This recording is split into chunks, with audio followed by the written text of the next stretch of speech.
My mother-in-law hates my kids because they remind her of me.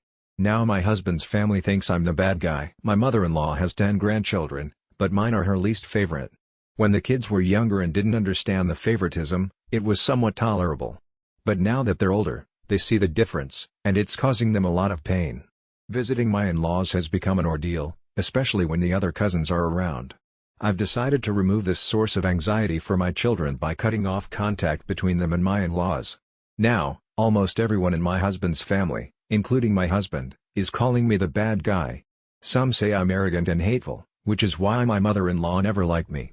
But here's where I disagree. It doesn't matter if she likes me or not, or if I'm the arrogant one and she's bitter. This should never be taken out on the children. Let me give you an example of my thought process. I have a sister and a brother, both married with kids. I hate my brother-in-law because he's abusive, but I love my sister-in-law. However, I love all my nieces and nephews because they're my family, and they didn't choose their parents.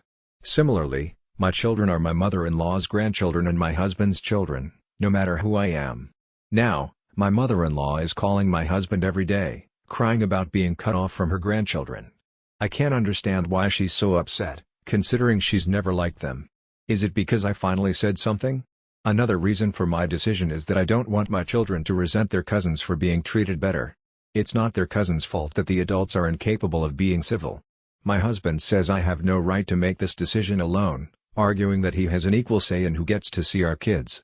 I told him fine, he can choose us or his mother, and if he chooses her, we can divorce. I'll make sure she never sees our children again, legally enforced, because what started all this was one of my sisters-in-law sending me chat logs of his mother spewing hatred about our kids, especially our daughter, simply because she looks like me. So, am I the bad guy here? Can I really forbid my husband's family from seeing our children, even if he believes there's a less dramatic way to handle this? His mother says she's willing to apologize and insists she loves our children, but for me, that ship has sailed. My daughter doesn't want to see anyone from that side of the family anymore. Edit 1 Examples of the mistreatment. 1. My children have never received real gifts from their grandparents, not even on their birthdays. When my daughter turned 7, her cousins got bigger gifts. 2. They always forget to buy my children treats. 3. Once, I arrived late to a party because of work, and my husband was out with his dad after dropping off the kids. For about half an hour, my children were alone without us. When I got there, earlier than expected, I saw all the grandchildren sitting at the dining table, except my kids were just sitting there, watching the others eat cake and drink chocolate milk. When my mother-in-law saw me, she started rummaging in the freezer for treats, claiming she forgot about my kids. I cried all night thinking about the look on their faces. My husband thought I was exaggerating, saying it was just snacks. But it wasn't about the food, it was about the message being sent. Our marriage has been deteriorating ever since. Whenever he tries to apologize, I ask if he truly understands why I was upset, or if he's just apologizing because I was hurt. He never really gets it. Comments and responses. Commenter: what has your husband done about this? Has he set any rules for his mom? Is he upset about what she said about his daughter? Has he told her that talking about his daughter like that is inappropriate? Or does he just believe her crocodile tears to avoid conflict? Original poster: he isn't upset because we weren't supposed to read those chats. He thinks it's only bad if she says those things to our children directly. But our kids aren't dumb. They don't need to read the chat to know how she feels about them. Commenter: what does your husband say about the obvious abuse she lobs at them? He's a failure as a parent if he thinks what she says is okay. Original poster: the only thing that really upset him was a picture she took of our youngest lying in the grass near their pet's gravestone. She captioned it, "Here lies the youngest son of the bitches like a retarded dog, doesn't he look retarded? Who just falls asleep in this heat?" Commenter: can you give some specific examples of how she hates your children? If she really hated them, wouldn't she be glad not to see them? Be aware that you'll have no say in how much contact your in-laws have with the kids during your husband's visitation time, unless there are tangible threats of physical harm. Original poster: you'd think so, but I believe she enjoys the mistreatment. She loves showing obvious favoritism and watching their reactions, calling them fat, forgetting their gifts, pushing them out of pictures with the other grandkids, calling them smelly, dirty, snotty, etc. Commenter: family therapy might help. Maybe you can figure this out together. Original poster: I've been thinking about therapy for my daughter, who's 7 and understands what's happening. Maybe family therapy is a good idea. Commenter: are your parents different, at least? Original poster: thankfully, my children have 2 doting grandparents, a grandaunt, and a great-grandmother who adore them. I don't believe in quantity. I'd rather have my children surrounded by fewer people who genuinely love them than many who actually hate them. Commenter: how old are your children? Has your husband spoken with them? Original poster: they're 7, 5, and 4. The agreement is that we never see his family again. When the children are old enough, they can decide if they want their grandparents in their lives or not.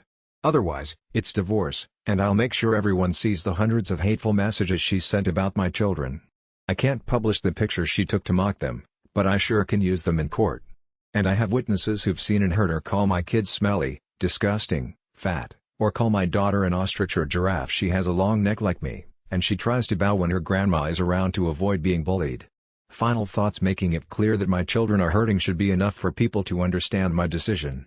Would anyone here be forced to spend time with people who hate them? Then why should my children? Just because they're kids and can't say no? Update 1. Hi. So, I got what I wanted in the end. My husband was reluctant to hear me or the children out. I told him, what's the point of having a family if you don't listen to them when they say no? He called me dramatic. We invited his older brother and wife for dinner, and the brother brought up the issue. I was honest about what I wanted and what the kids wanted. The brother laughed it off, saying I've always despised their mother.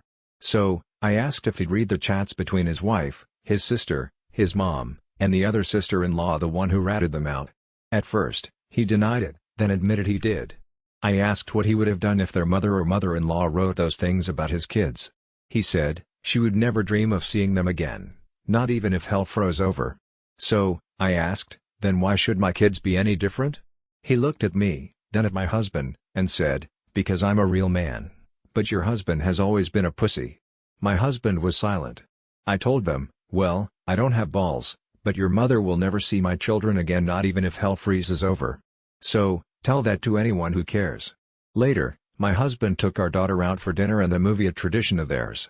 They probably talked about her grandparents because she told him they don't like her and she feels sad about it. She made it clear she doesn't want to talk to them, saying she already has grandparents, my parents, and that's enough. When they got home, my husband said we don't need to visit his family again, and that we won't accept any gifts from them. He'll visit them alone if he wants. I thanked him. Answers to questions: 1. There are 3 brothers and a sister. The rich one is the oldest, my husband is the third. 2.